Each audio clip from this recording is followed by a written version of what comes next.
नमस्कार प्यारे बच्चों, कैसे हैं आप सब। आशा करता हूँ कि सब अच्छे होंगे। तो चलिए शुरू करते हैं। आज हम करेंगे वर्कशीट नंबर 78। ये 30 अक्टूबर 2020 की वर्कशीट है। यहाँ पर बच्चे अपना नाम लिखेंगे और यहाँ पर अपने अध्यापक का नाम लिखेंगे। ये हमारी साप्ताहिक गतिविधि की एक्टिविटी होने वाली है, छोटी सी। प्रिय छात्र, इस सप्ताह भी हम प्रतिदिन की तरह 2 मिनट माइंडफुल करेंगे। यह काम आप सुबह सुबह करें तो ज़्यादा अच्छा महसूस करेंगे। यानी आपको क्या करना है, आपको 2 मिनट के लिए बिल्कुल शांत बैठना है, सीधी कमर करके बैठना है और अपनी सांसों पर ध्यान देना है। और ये हमारी साप्ताहिक एक्टिविटी है माइंडफुल की। उसके बाद हमारे पास एक दूसरी एक्टिविटी है जिसका नाम है उपयोगी वस्तुएं। आइए देखते हैं इस एक्टिविटी में हमें क्या करना है। सबसे पहले वो कह रहा है कि घर में उपलब्ध सभी वस्तुओं की एक सूची बनाएं। यानी आपके घर में आपको जितनी भी चीज़ें दिख रही हैं, आप उन सब की एक सूची यानी लिस्ट बना सकते हैं। जैसे अगर आप अभी अपने कमरे में बैठे हैं तो आपको बेड दिख रहा होगा, पंखा दिख रहा होगा, टीवी दिख रहा होगा, कुर्सी दिख रही होगी, मेज़ दिख रही होगी। आप फ़ोन में वीडियो देख रहे हैं तो आपको फ़ोन भी दिख रहा है। आपके साथ में आपकी किताबें हैं, कॉपी है, वो सारी चीज़ें आप यहाँ पर लिख सकते हैं। ठीक है, इसमें कोई सही जवाब कोई गलत जवाब नहीं है। जो भी चीज़ें आपको दिख रही हैं आप वो यहाँ पर लिख सकते हैं। आइए आगे देखते हैं। एक और सूची तैयार करें जिसमें ऐसी वस्तुओं का नाम लिखिए जो रोज प्रयोग में लाई जाती हैं। तो यहाँ पर ये कह रहा है कि आप अब एक और लिस्ट बनाएं, एक और सूची बनाएं जिसमें आप क्या लिखेंगे, आप उन चीज़ों का नाम लिखेंगे जो आप हर रोज़ इस्तेमाल करते हैं। जैसे कि मैंने यहाँ पर 3-4 नाम लिखे हैं, ये आप देख सकते हैं। जैसे आप लगभग हर रोज़ टीवी देखते हैं, आप पंखा भी चलाते हैं, पानी भी इस्तेमाल करते हैं, फ़ोन भी इस्तेमाल करते हैं। तो ये हम रोज़मर्रा की ज़िंदगी में ये चीज़ें इस्तेमाल करते हैं। इसके अलावा भी बहुत सारी चीज़ें हो सकती हैं। ठीक है, आपको जो जो याद आ रही हैं आप वो सारे नाम यहाँ पर लिख सकते हैं। इतने ज़्यादा भी लिखने की ज़रूरत नहीं है, आप यहाँ पर कुछ नाम और इसमें ऐड कर सकते हैं। मैं यहाँ पर सिर्फ उदाहरण के तौर पर आपको समझाने के लिए 3-4 नामों का इस्तेमाल कर रहा हूँ। आगे देखते हैं। ऐसी वस्तु की सूची बनाएं जिनको सप्ताह में एक बार प्रयोग किया जाता है।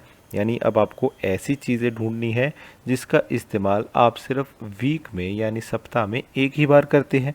अब ऐसी चीज़ें बहुत कम होती हैं और हो सकता है आपको ये चीज़ें ढूंढने में थोड़ी सी कठिनाई हो। तो जैसे मैं अगर अपना उदाहरण लूँ, जैसे मान लीजिए मैं सिर्फ संडे को साइकिल चलाता हूँ, तो साइकिल क्या होगी, मैं सप्ताह में एक ही बार इस्तेमाल करता हूँ। और संडे को ही मुझे टाइम मिलता है कि मैं थोड़ी बहुत पेंटिंग करूँ, तो पेंटिंग रंग का इस्तेमाल भी मैं हफ्ते में एक ही बार करता हूँ, संडे को।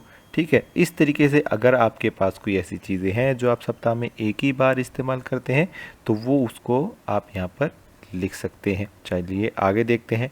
फिर वो कह रहा है एक ऐसी सूची तैयार करें जिनको एक महीने में एक बार प्रयोग किया जाता है। अब आपकी सूची और ज़्यादा कठिन हो जाएगी। आपको वो चीज़ें ढूंढनी है जिनका इस्तेमाल आप महीने में लगभग एक महीने में एक ही बार करते हैं। अब जैसे मुझे भी बहुत दिक्कत हो रही थी ये चीज़ें ढूंढने में, तो मुझे आखिर में जाकर क्या मिला कि विशेष कपड़े और सौंदर्य सामान। इसका मतलब है कि देखो, हम सब के पास कुछ ऐसे कपड़े होते हैं जो हम किसी विशेष कार्य के लिए, ठीक है, या किसी स्पेशल ओकेजन के लिए हम इस्तेमाल करते हैं। जैसे मान लीजिए आपके पास क्या होगा, आपके पास कुछ कपड़े ऐसे होंगे जो आप शादी वगैरह में या आप किसी रिश्तेदार के घर जा रहे हैं तब आप उन कपड़ों को पहनते होंगे, तो वो आपके विशेष कपड़े हो गए। और उसी के साथ साथ कुछ सौंदर्य का सामान। अब सौंदर्य के सामान से क्या मतलब है, अब जैसे जितने भी मेल मेंबर है, ठीक है, आपके घर में, वो सब क्या इस्तेमाल करते होंगे, वो ट्रिमर वगैरह इस्तेमाल करते होंगे दाढ़ी बनाने के लिए, ठीक है, या कैंची वगैरह का इस्तेमाल करते होंगे। या फीमेल जो मेंबर है वो किसी और चीज़ का इस्तेमाल करते होंगे। ठीक है, तो वो भी आप लगभग एक महीने में उन चीज़ों का इस्तेमाल करते हैं। तो वो चीज़ें आप यहाँ पर लिख सकते हैं। या इनके अलावा कोई और चीज़ आपको मिल रही है तो वो भी आप यहाँ पर लिख सकते हैं। चलिए आगे बढ़ते हैं। फिर वो कह रहा है कि ऐसी वस्तुओं की सूची बनाएं जिनका प्रयोग लगभग एक साल में होता है। अब ये तो और भी ज़्यादा मुश्किल हो गया। ठीक है, आपको ऐसी चीज़ें निकालनी है जिनका प्रयोग आप लगभग एक साल में करते हैं। तो मैंने यहाँ पर लिखा है कि त्योहारों पर इस्तेमाल की जाने वाली वस्तुएं, उदाहरण के लिए पटाखे, मोमबत्ती, दिए या गुलाल। ठीक है, तो ये क्या चीज़ें हैं, ये वो सारी वस्तुएं हैं जो आप त्योहारों पर इस्तेमाल करते हैं। जैसे मोमबत्ती और दिए जो आपके घर में रखे होंगे, ठीक है, वो आप कब इस्तेमाल करेंगे? आप उन्हें उसे दिवाली पर इस्तेमाल करेंगे। या आपके पास गुलाल रखा होगा, ठीक है, वो आप कब इस्तेमाल करेंगे? वो आप होली पर इस्तेमाल करेंगे। तो साल में 1 या 2 ही दिन लगभग ऐसे आते हैं जिनमें आप इन वस्तुओं का इस्तेमाल करते हैं। इसके अलावा आप और भी चीज़ें ढूंढ सकते हैं, मुझे तो यही मिली थी इसलिए मैंने ये यहाँ पर लिख दी है। चलिए आगे देखते हैं। फिर वो कह रहा है कि ऐसी वस्तुओं की सूची बनाएं जिनका प्रयोग नहीं होता। यानी आपके घर में क्या कोई ऐसा सामान है जिसका आप प्रयोग ही नहीं करते, इस्तेमाल ही नहीं करते? तो हाँ, मेरे पास कुछ ऐसा सामान है, जैसे कि कुछ पुराने कपड़े हैं और कुछ टूटी हुई वस्तुएं हैं जिनको बदल के मैं नई चीज़ें ले आया हूँ, लेकिन वो टूटी हुई अभी मेरे पास पड़ी है, मैंने अभी वो फेंकी नहीं है। ठीक है, तो ऐसे करके अगर आपके पास कुछ ऐसा सामान रखा है जिनका आप इस्तेमाल नहीं करते, वो आप यहाँ पर लिख सकते हैं। चलिए आगे बढ़ते हैं। फिर वो कह रहा है, यदि हम प्रयोग ना होने वाली वस्तुओं को ना खरीदें तो इसका क्या प्रभाव होगा? अब देखो यहाँ पर ये तो सवाल ही गलत है। क्यों गलत है सर? क्योंकि हम वही चीज़ खरीदते हैं जिसका हमें लगता है कि उसका कोई ना कोई प्रयोग है, कोई ना कोई इस्तेमाल है।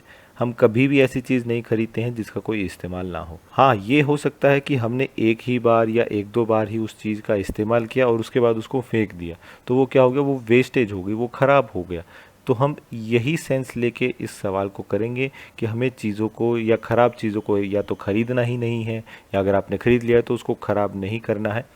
ठीक है, यही सेंस लेके, यही बात को अपने दिमाग में रख के हम ये सवाल करेंगे कि मान लीजिए अगर ऐसी कोई चीज़ है जिसका आपके लिए कोई इस्तेमाल ही नहीं है और आप उसको ख़रीद लेते हैं, तो अगर आप ऐसा ना करें तो इसका क्या प्रभाव होगा स्वयं पर, यानी खुद पर, समाज पर और पर्यावरण पर?